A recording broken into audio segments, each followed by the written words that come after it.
تو اس پر عذاب ملے گا. تو یہ جس طرح پانی بہاتے نا، اب ایک نفل کے لیے ویسے ہی باوضو رہنے کے لیے وضو اس نے کیا، ایک ثواب کا کام تھا، مستحب کام تھا، نہ کرتا تو چل جاتا، گناہ نہیں تھا. اس وضو کے لیے پہلے نل کھولے گا، پھر آستین نے جڑائے گا. وہ دڑ کر کے پانی بہ رہا ہے، پھر مسواک یوں ٹچ کی، یوں رگڑتے رہے، پانی بہتا رہا، پھر ٹچ کی. تو یہ اس طرح بھی ہوتا ہوگا. میں نے بہت دیکھا پانی بہتے ہوئے، اتنا دیکھا ہے کہ بس یعنی کہ مطلب اتنی ان کو سمجھ بھی نہیں ہوتی. اگر کہیں گے بھی نا کہ آپ نل تھوڑا کھولیں تو تھوڑا کس کو بولتے ہیں، شاید یہ بھی پتہ نہیں ہوتا ہوگا کہ تھوڑا کس کو بولتے ہیں اور زیادہ کس کو بولتے ہیں. اتنا پیسوں کا پتہ ہوتا ہے کہ تھوڑے پیسے کس کو بولتے ہیں، زیادہ پیسے کس کو بولتے ہیں، ان کا پتہ نہیں ہوتا. حالانکہ پیسوں سے زیادہ قیمتی ہے یہ. آپ یعنی اس کو یوں تصور میں لائیں کہ آپ کسی ویرانے میں ہوں، آپ کو سونے کی اینٹ ہو اور شدت کی پیاس لگی ہو، پیاس جان پر بنی ہو. کیا سونے کی اینٹ کھائیں گے؟ جان بچائیں گے؟ آپ تو ایک گلاس پانی چاہیے آپ کو. چاہے کوئی سونے کی اینٹ لے لے، ایک گلاس پانی دے دے، آدھا گلاس پانی دے دے، میں جان بچا لوں. سرکار اعلیٰ حضرت رحمۃ اللہ تعالی علیہ کے پاس کچھ لوگ حاضر تھے، کسی نے پانی پینے کے لیے لیا اور پیا اور آدھا گلاس یوں پھینک دیا. ہمارے یہاں یعنی یہ پرانی بیماری ہے، آج کل بھی یہی کرتے ہیں، پانی یوں پھینک دیتے ہیں. تو یوں پانی اس نے پھینک دیا بچا کر. تو اعلیٰ حضرت نے ان کو مدنی پھول ارشاد فرمائے، سمجھایا. ایک قصہ بھی سنایا کہ ہارون رشید کی خدمت میں علماء ہوتے تھے. تو ایک آپ کو پیاس لگی، ہارون رشید پانی مانگا، تو ایک عالم صاحب نے پانی کا گلاس پیش کیا اور فرمایا ٹھہریے، پہلے یہ بتائیے بادشاہ سلامت، اگر آپ کسی لقو دق صحرا میں ہوں، جنگل بیابان میں، میدان میں، اور پیاس اسی لگے، پانی کہیں نہ ہو اور جان پر بن جائے، تو یہ پانی آپ کتنی قیمت دے کر خریدیں گے؟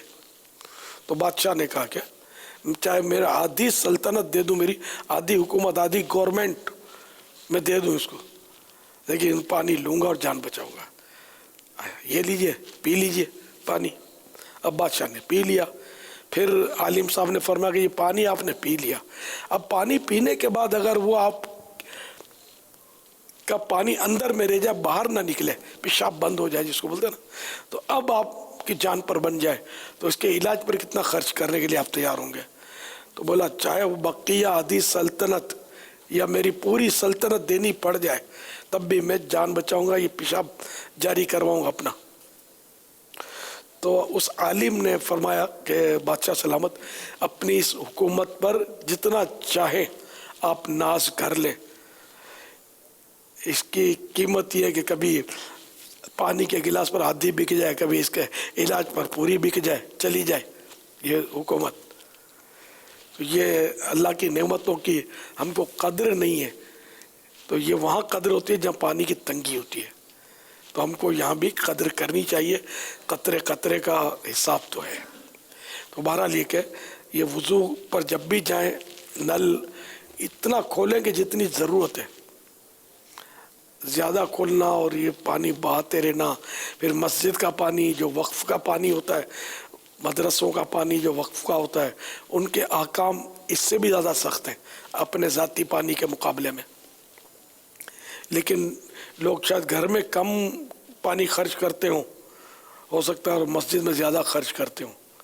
تو خرچ ضرورتاً کیا وہ ایک الگ چیز ہے، اور بلا ضرورت جو وضو کرنے میں جو بہاتے ہیں پانی، اب وہ غسل تو جو اندر دروازے بند کر کے شاور میں جو یہ جو کچھ کرتے ہوں گے تو خدا ہی بہتر جانے، کچھ نہیں پتہ چلتا. یعنی بالکل دن دیہاڑے کھلی آنکھوں سے جو دیکھا ہے وضو کرتے ہوئے کہ آدمی کو سی چڑھے، پانی اتنا ضائع کرتے ہیں. تو یہ غسل خانے میں خدا جانے کیا کرتے ہوں گے یار، وہ تو کوئی دیکھ بھی نہیں سکتا.